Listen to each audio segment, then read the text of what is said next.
did not allow. We are ready. We're going to walk him out. We can arrest him right outside the gate.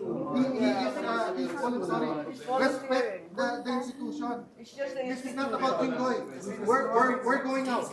No, don't leave him his right here. He can be arrested right there. So if you don't want him to make a statement there, sir, just outside the gate, we're going to walk 5 minutes. This is the Senate of the Philippines. It's never been done. It's never been done.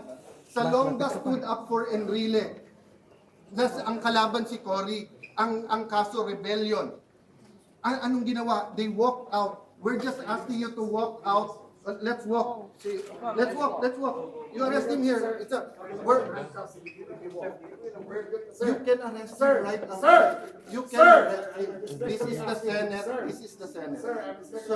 Sir, this is the Senate. Not for me. No, I did not. That's not for me. That's for the Senate, sir.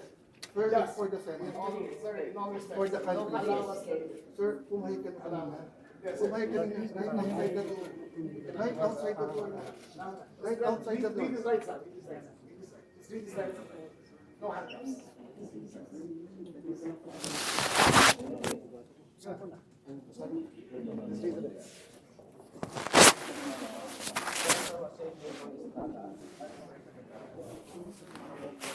Sir, you have a warrant of arrest issued by Tanjikan Bayan 5th Division, criminal case number E-SB 26-CRM-006 for the crime of plunder under Republic Act 78 as amended.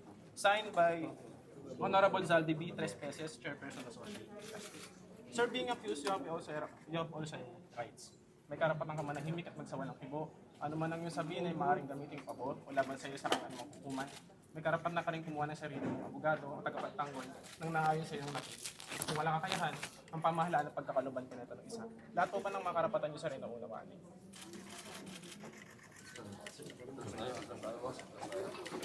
Kabila mo. Abante mo.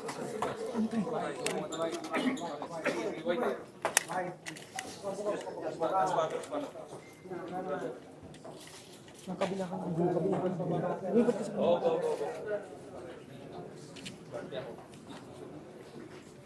Elevator, yung ano lang ha, arresting ko ano lang.